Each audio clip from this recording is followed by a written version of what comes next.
Hello and welcome to World News. I'm Randolf Jamias for the latest stories. Venezuelan Vice President Nicolas Maduro was officially sworn in Friday as the country's acting president, 3 days after the death of the late President Hugo Chavez. Speaking at the swearing-in ceremony that started at 19:30 at the National Assembly in the capital Caracas, Maduro revealed that after his earlier discussion with the President of Electoral Commission, an election will be held as soon as possible to let the people to elect their next president in the most democratic way. Outside the National Assembly, many supporters of Chavez gathered together to show their support for Maduro. We now head to Italy. Words calling for an end to sexual violence against women in conflict were projected onto Rome's landmark Colosseum on Friday as part of an event marking International Women's Day. The joint initiative between Rome's Council and the British Embassy was aimed at creating an awareness to bring the cause to the attention of G8 foreign ministers. International Women's Day on March 8 is a date celebrated each year around the world. The Colosseum, a 2,000-year-old arena where gladiators fought bloody battles for the entertainment of crowds, has become one of the major symbols of the city, but is also being used more often as a symbol against violence and the death penalty.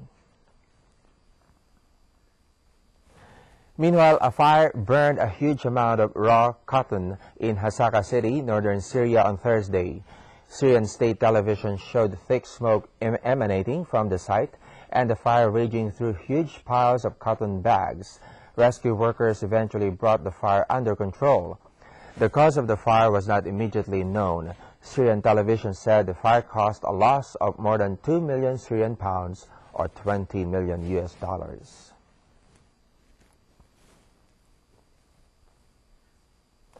Moving now to the U.S., Royal Caribbean Cruises Ltd. said on Friday that its Vision of the Seas cruise ship arrived in Port Everglades, Florida, after 108 people, including guests and crew, fell sick with an illness thought to be norovirus. There were 1,991 guests on board.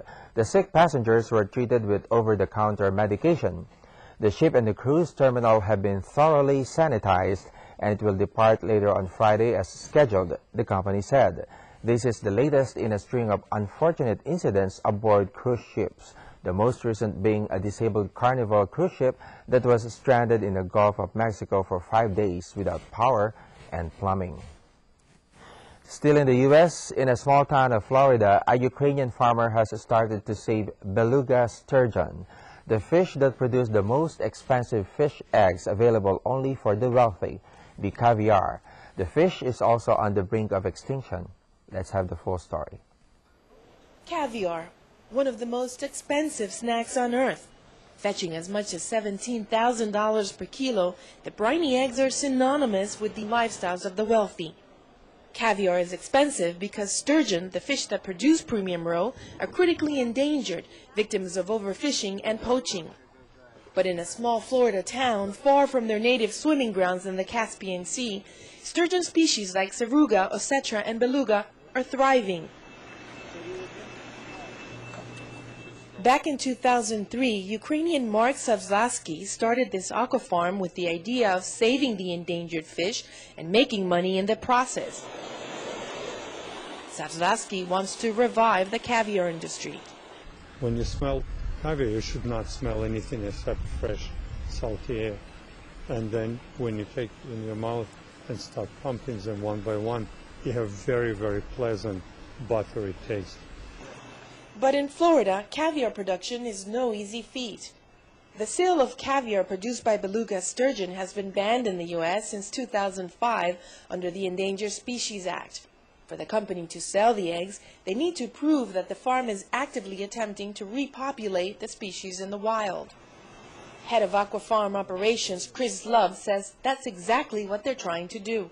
We are the only facility in the U.S. that houses these species of sturgeon.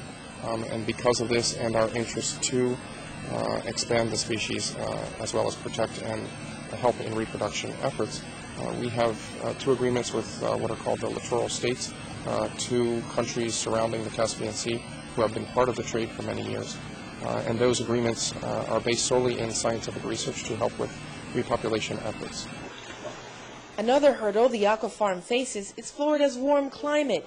It takes 6 to 7 years for a sturgeon to reach maturity, and biologists at the farm need to replicate the cool and dark Caspian under the harsh Florida sun. If granted permission to sell farm-to-beluga caviar in the U.S., Zavlatsky could potentially have a monopoly in the marketplace. He estimates his domestic beluga could be worth between $5 to $10 million annually, a business almost as tasty as the caviar he hopes to produce. And in sports news, Roger Federer, Rafa, Nadal, and Andy Murray all had comment following the news Thursday that tennis was set to introduce biological passports for players and increase the number of blood tests done each year. All three were on hand at the BNP Paribas Open in Indian Wells, California, that began on Thursday.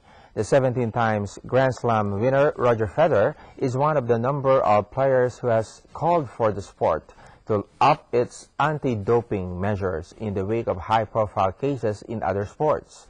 Great Britain's Murray was in agreement, and number 5 ranked Nadal, buoyant after a successful tournament run on clay in recent weeks, also weighed in, if less expansively. A biological passport is an electronic document containing test results collated over time that can be used to detect changes that might indicate doping.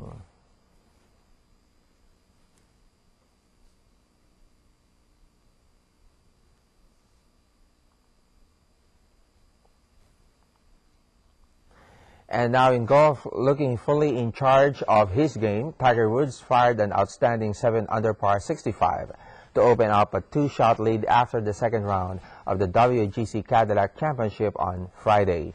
Woods stands at 13 under for the tournament, with Northern Ireland's Graham McDowell 2 strokes back in second place after a bogey-free 65 in good scoring conditions on the Blue Monster course at Doral.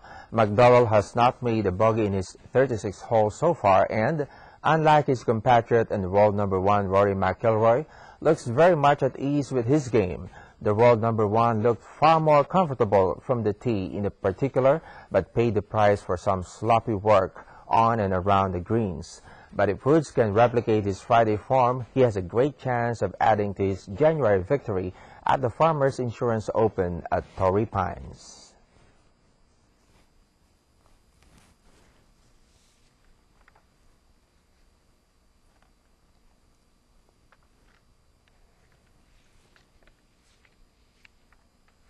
And that ends the stories. Thanks for the company, and see you again.